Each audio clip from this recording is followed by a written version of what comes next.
नमस्कार। महाराष्ट्र राज्यातील तमाम नागरिक बंधू आणि भगिनींनो, तुमच्याकरिता एक अतिशय महत्त्वपूर्ण बातमी घेऊन आलेलो आहे।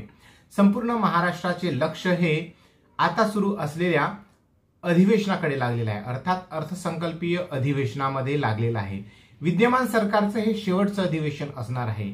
येणाऱ्या ऑक्टोबर-नोव्हेंबर महिन्यामध्ये विधानसभेच्या निवडणुकीची रणधुमाळी सुरू होणार आहे, परंतु त्यापूर्वी सरकार सामान्य जनतेला कशा प्रकारे आकर्षित करून घेईल अशा प्रकारचा हा अर्थसंकल्प घेऊन येत आहे। यामध्ये सगळ्यात चर्चेचा जो विषय ठरलेला आहे की लाडकी बहीण योजना, अर्थात मुख्यमंत्री लाडली बहीण योजना ही मध्य प्रदेश सरकारच्या धर्तीवर महाराष्ट्र सरकारने सुद्धा आता सुरू केलेली आहे।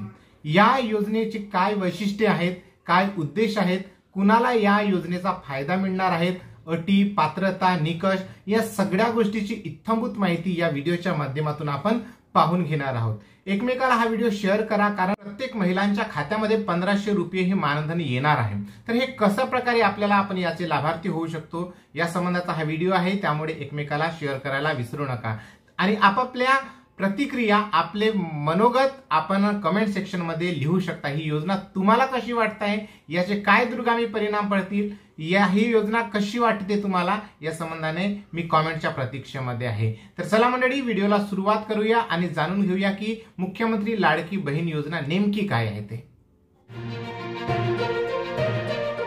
अर्थमंत्री अजित पवार शुक्रवारी दिनांक 28 रोजी राज्य विधिमंडळाचे पावसाळी अधिवेशनात अंतरिम अर्थसंकल्प महाराष्ट्र इंटरिम बजेट 2024 सादर केला।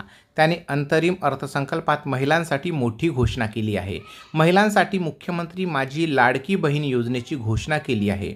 जाणून घ्या या योजनेची संपूर्ण माहिती अशी आहे। महिलांचे आरोग्य व पोषण आणि त्यांच्या आर्थिक स्वावलंबनासाठी राज्यात विविध योजना राबविण्यात येत आहेत। महिलांचा श्रम सहभाग पुरुषांच्या तुलनेत कमी आहे, ज्यामुळे त्यांचा आर्थिक स्वातंत्र्यावर परिणाम होतो। सदर परिस्थिती लक्षात घेऊन राज्यातील महिलांच्या आर्थिक स्वातंत्र्यासाठी, त्यांच्या आरोग्य आणि पोषणामध्ये सुधारणा करणे आणि कुटुंबातील त्यांची निर्णायक भूमिका मजबूत राहण्यासाठी राज्यात मुख्यमंत्री माझी लाडकी बहीण योजना सुरू करण्यात आली आहे। ही 1 जुलैपासून सुरू होईल। या योजनेतून महिलांना काय मिळणार आहे, तर या पात्रता कालावधी दरम्यान प्रत्येक पात्र महिलेला तिच्या स्वतःच्या आधार लिंक केलेल्या थेट लाभ हस्तांतरण सक्षम बँक खात्यात दरमहा 1500 इतकी रक्कम दिली जाईल। तसेच केंद्र आणि राज्य शासनाच्या अन्य आर्थिक लाभाच्या योजनेवर 1500 पेक्षा कमी लाभ घेत असेल तर फरकाची रक्कम या योजनेद्वारे महिलेस देण्यात येईल। मग या योजनेचे लाभार्थी कोण असतील, तर या योजनेचे लाभार्थी महाराष्ट्र राज्यातील 21 ते 60 वर्षे या वयोगटातील विवाहित, विधवा, घटस्फोटित, परित्यक्त्या आणि निराधार महिला असणार आहे। मित्र, या योजनेचा GR मी डिस्क्रिप्शन बॉक्समध्ये देतोय, तो GR तुम्ही वाचूच शकता, पण तत्पुरती ऐकून घ्या। योजनेच्या लाभार्थ्याची पात्रता काय असेल की लाभार्थी हा महाराष्ट्र राज्याचे रहिवासी असणे आवश्यक आहे आणि ती महिला असावी लागेल। राज्यातील विवाहित, विधवा, घटस्फोटित, परित्यक्त्या आणि निराधार महिला।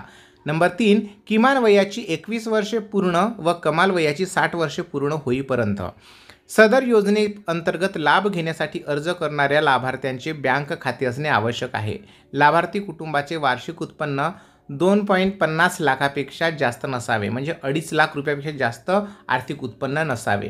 योजनेच्या लाभार्थ्यांची अपात्रता कशी असेल, म्हणजे जे लाभार्थी होऊ शकणार नाहीत त्यांची काय निकष आहेत, तर ज्यांच्या कुटुंबाचे एकत्रित वार्षिक उत्पन्न 2.5 लाख रुपयापेक्षा अधिक आहे असे लाभार्थी, ज्यांच्या कुटुंबातील सदस्य आय करदाता आहे, इन्कम टॅक्स भरणारे, ज्यांच्या कुटुंबातील सदस्य नियमित, कायम कर्मचारी किंवा कंत्राटी कर्मचारी म्हणून सरकारी विभाग, उपक्रम मंडळ, भारत सरकार किंवा राज्य सरकारच्या स्थानिक संस्थेमध्ये कार्यरत आहेत किंवा सेवानिवृत्तीनंतर निवृत्तीवेतन घेत आहेत, परंतु बाह्य यंत्रणेद्वारे कार्यरत असलेले तथा स्वयंसेवी कामगार कर्मचारी अपात्र ठरणार नाहीत। सदर लाभार्थी महिलेने शासनाच्या इतर विभागामार्फत राबवण्यात येणाऱ्या आर्थिक योजनेद्वारे 1500 पेक्षा जास्त लाभ घेतला असेल अशा लोकांना सुद्धा ही योजना लागू नाही। ज्यांच्या कुटुंबातील सदस्य विद्यमान किंवा माजी खासदार किंवा आमदार आहे, त्यांना सुद्धा ही योजना लागू नाही. ज्यांच्या कुटुंबातील सदस्य भारत सरकार किंवा राज्य सरकारच्या बोर्ड, कॉर्पोरेशन, बोर्ड उपक्रमाचे अध्यक्ष, उपाध्यक्ष, संचालक सदस्य आहेत, ज्यांच्या कुटुंबातील सदस्यांची संयुक्तपणे 5 एकरपेक्षा जास्त शेतजमीन आहे, ते ज्यांच्याकडे 4 चाकी वाहन ट्रॅक्टर वगळून त्यांच्या कुटुंबातील सदस्यांच्या नावावर नोंदणीकृत आहे असे, आणि सदर योजनेच्या पात्रता व अपात्रता निकषामध्ये सुधारणा करण्याची आवश्यकता असल्यास नियोजन व वित्त विभागाचे अभिप्राय घेऊन शासन मान्यतेने कार्यवाही करण्यात येईल. तर आता आपण बघितलं तरी या योजनेचे कोण लाभार्थी पात्र आहेत आणि कोण लाभार्थी अपात्र होणार आहेत. आता या योजनेचा लाभ घेण्यासाठी कोणकोणती कागदपत्रे आवश्यक आहेत, तर योजनेच्या लाभासाठी ऑनलाईन अर्ज करावा लागेल, लाभार्थ्याचे आधार कार्ड असावे लागेल, महाराष्ट्र राज्याचे अधिवास प्रमाणपत्र, महाराष्ट्र राज्यातील जन्मदाखला असावा लागेल, सक्षम प्राधिकारी यांनी दिलेला कुटुंब प्रमुखाचा उत्पन्नाचा दाखला 2.50 लाखापर्यंत असणे अनिवार्य आहे, बँक खाते पासबुकच्या पहिल्या पानाची छायांकित प्रत लागेल, पासपोर्ट आकाराचे फोटो लागतील, रेशन कार्ड लागेल आणि सदर योजनेच्या अटी शर्तीचे पालन करण्याबाबतचे हमीपत्रसुद्धा तुमच्याकडून लिहून घेतल्या जाईल. मग लाभार्थ्याची निवड कशी होईल, तर मुख्यमंत्री माझी लाडकी बहीण योजनेच्या लाभार्थ्याची पात्रता अंगणवाडी सेविका, पर्यवेक्षिका, मुख्य सेविका, सेतू सुविधा केंद्र, ग्रामपंचायत, ग्रामसेवक, वार्ड अधिकारी यांनी खातरजमा करून ऑनलाईन प्रमाणित केल्यानंतर लाभार्थीचा अर्ज सक्षम अधिकारी यांच्याकडे सादर करावा. सक्षम अधिकारी यांनी या कामकाजावर नियंत्रण ठेवावे. त्यानुसार सदर योजनेकरिता अंगणवाडी सेविका, पर्यवेक्षिका, मुख्य सेविका, सेतू सुविधा केंद्र, ग्रामपंचायत, ग्रामसेवक, वार्ड अधिकारी व सक्षम अधिकारी यांच्या जबाबदाऱ्या खालीलप्रमाणे निश्चित करण्यात येत आहेत. तर बघा, नियंत्रण अधिकारी कोण आहेत, तर आयुक्त महिला व बालविकास महाराष्ट्र राज्य पुणे हे सदर योजनेसाठी नियंत्रण अधिकारी राहतील. तसेच आयुक्त एकात्मिक बालविकास सेवा योजना नवी मुंबई हे सहनियंत्रक अधिकारी राहतील. योजनेची कार्यपद्धती कशी आहे, तर अर्ज करण्याची प्रक्रिया योजनेचे अर्ज पोर्टल, मोबाईल ॲपद्वारे किंवा सेतू सुविधा केंद्राद्वारे ऑनलाईन भरले जाऊ शकतात. त्यासाठी पुढील प्रक्रिया विहित केली आहे. पात्र महिलेस या योजनेसाठी ऑनलाईन अर्ज करता येईल. ज्या महिलेस ऑनलाईन अर्ज करता येत नसेल त्यांच्यासाठी अर्ज भरण्याची सुविधा अंगणवाडी केंद्रात, बालविकास प्रकल्प अधिकारी कार्यालये, नागरी ग्रामीण आदिवासी ग्रामपंचायत, वार्ड, सेतू सुविधा केंद्र येथे उपलब्ध असेल. वरील भरलेला फॉर्म अंगणवाडी केंद्रात, बालविकास प्रकल्प अधिकारी कार्यालय, नागरी ग्रामीण आदिवासी, सेतू सुविधा केंद्रामध्ये नियुक्त कर्मचाऱ्याद्वारे ऑनलाईन प्रविष्ट केला जाईल आणि प्रत्येक यशस्वीरित्या दाखल केलेल्या अर्जासाठी यथायोग्य पोचपावती दिली जाईल. अर्ज भरण्यापूर्वी संपूर्ण प्रक्रिया विनामूल्य असेल, एकही पैसा लागणार नाही. अर्जदार महिलेने स्वतः उपरोक्त ठिकाणी उपस्थित राहणे आवश्यक असेल, जेणेकरून तिचा थेट फोटो काढता येईल, KYC करता येईल. यासाठी महिलेने खालील माहिती आणणे आवश्यक आहे.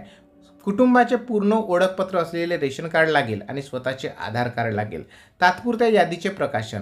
अर्ज प्राप्त झाल्यानंतर पात्र अर्जदारांची तात्पुरती यादी पोर्टल किंवा ॲपवर जाहीर केली जाईल. त्याची प्रत अंगणवाडी केंद्र, ग्रामपंचायत, वार्ड स्तरावरील सूचना फलकावर देखील लावण्यात येईल. आक्षेपांची पावती. जाहीर यादीवरील हरकत पोर्टल ॲपद्वारे प्राप्त केल्या जातील. याशिवाय अंगणवाडी सेविका, मुख्य सेविका, सेतू सुविधा केंद्र यांचेमार्फत बालविकास प्रकल्प अधिकारी यांच्याकडे लेखी हरकत तक्रार नोंदवता येईल. लेखी प्राप्त झालेल्या हरकत किंवा तक्रार रजिस्टरमध्ये नोंदवल्यानंतर ऑनलाईन अपलोड केल्या जाईल. पात्र लाभार्थी यादी जाहीर केल्याच्या दिनांकापासून 5 दिवसापर्यंत सर्व हरकत व तक्रार नोंदवणे आवश्यक आहे. सदर हरकतीचे निराकरण करण्यासाठी संबंधित जिल्हा महिला व बाल विकास अधिकारी यांच्या अध्यक्षतेखाली तक्रार निवारण समिती गठीत करण्यात येईल. अंतिम यादीचे प्रकाशन. सदर समितीमार्फत प्राप्त हरकतीचे निराकरण करण्यात येऊन पात्र लाभार्थ्यांची अंतिम यादी तयार केली जाईल. सदर पात्र अपात्र लाभार्थ्यांची स्वतंत्र यादी अंगणवाडी केंद्र, ग्रामपंचायत, वार्ड स्तरावर, सेतू सुविधा केंद्र तसेच पोर्टल ॲपवर देखील जाहीर केली जाईल. पात्र अंतिम यादीतील महिला मृत झाल्यास सदर महिलेचे नाव लाभार्थी यादीतून वगळण्यात येईल. लाभाच्या रकमेचे वितरण. प्रत्येक पात्र महिलेला तिच्या स्वतःच्या आधार लिंक केलेल्या थेट लाभ हस्तांतरण सक्षम बँक खात्यात जिल्हा महिला व बालविकास अधिकारी कार्यालयामार्फत रक्कम जमा केली जाईल. योजनेची प्रसिद्धी. सदर योजनेची प्रसिद्धी जिल्हा कार्यक्रम अधिकारी, जिल्हा परिषद नोडल अधिकारी तसेच जिल्हा महिला व बालविकास अधिकारी यांनी संबंधित जिल्हा माहिती अधिकारी यांच्या समन्वयाने करावी. तसेच गाव पातळीवरील होणाऱ्या ग्रामसभा, महिला सभांमध्ये सदर योजनेबाबत व्यापक प्रसिद्धी देण्यात यावी.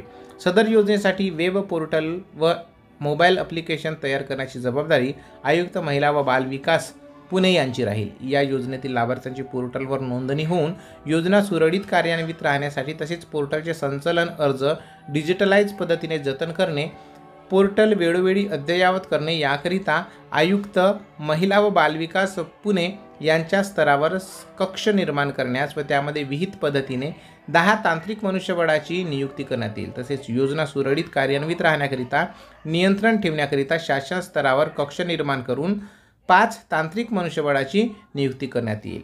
सदर योजनेचे नियंत्रण, संनियंत्रण व आढावा घेण्याकरिता राज्यस्तरावर समिती गठीत करण्यात येत असून सदर समितीची रचना याप्रमाणे आहे। समितीची बैठक 3 महिन्यातून एक वेळेस होईल। आवश्यकतेनुसार बैठक आयोजित करण्यात यावी। सदर समितीची कार्यकक्षा खालीलप्रमाणे आहे।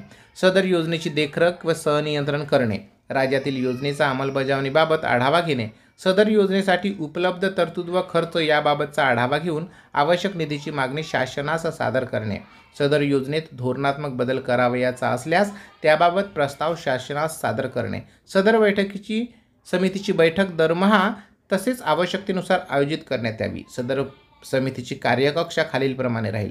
सदर योजनेची देखरेख व संनियंत्रण करणे, सदर योजनेच्या अंमलबजावणीबाबत नियमित आढावा घेणे, सदर योजनेसाठी उपलब्ध तरतूद व खर्च याबाबत आढावा घेऊन आवश्यक निधीची मागणी राज्यस्तरीय समितीकडे सादर करणे, कालबद्ध पद्धतीने पात्र लाभार्थ्यांची यादी अंतिम करणे व सदर योजनेपासून कोणताही पात्र लाभार्थी वंचित राहणार नाही याची दक्षता घेणे, राज्यस्तरीय व जिल्हास्तरीय समितीमध्ये तसेच योजनेच्या अंमलबजावणी सुकर व्हावी यासाठी कार्यपद्धतीमध्ये बदल करण्याचे अधिकार माननीय मंत्री महिला व बालविकास यांना राहतील। तसेच माननीय मंत्री महिला व बालविकास यांच्याकडून सदर योजनेचा आढावा दर 3 महिन्यांनी घेतला जाईल।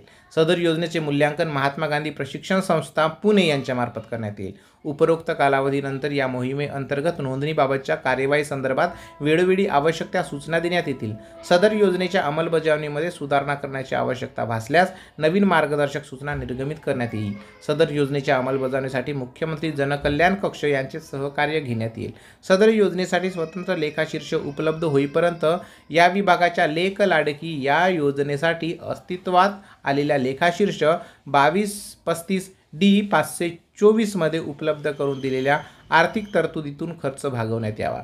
सदर शासन निर्णय 28 जून 2024 रोजीच्या माननीय मंत्रिमंडळाच्या बैठकीत घेतलेल्या निर्णयानुसार निर्गमित करण्यात येत आहे। सदर शासन निर्णय महाराष्ट्र शासनाच्या www.maharashtra.gov.in या संकेतस्थळावर उपलब्ध करण्यात आलेला असून त्याचा सांकेतांक क्रमांक 2024-06-28-18-14 018-230 असा आहे। हा शासन निर्णय डिजिटल स्वाक्षरीने साक्षांकित करून काढण्यात येत आहे। तर मंडळी, एकंदरीत काय आहे की महाराष्ट्रामध्ये सुद्धा लाडकी बहीण योजना ही राज्यातील पात्र महिलांना प्रति महिना 1500 रुपये लाभ देणारी योजना आहे। ही माहिती एकमेकाला शेअर करा। सगळ्या गरजवंतांकडे हा व्हिडिओ पोहोचला पाहिजे, माहिती पोहोचली पाहिजे आणि जास्तीत जास्त लोकांची जनजागृती झाली पाहिजे असं मला वाटते। तुम्हीही हा व्हिडिओ शेअर करणे आता तुमची जिम्मेदारी आहे। तर चला मंडळी, व्हिडिओ आवडला असेल तर पटकन लाईक करा, शेअर करा आणि चॅनलवर पहिल्यांदा आला असेल तर प्लीज सबस्क्राईब करून बेल बटन दाबायला विसरू नका। धन्यवाद। जय महाराष्ट्र।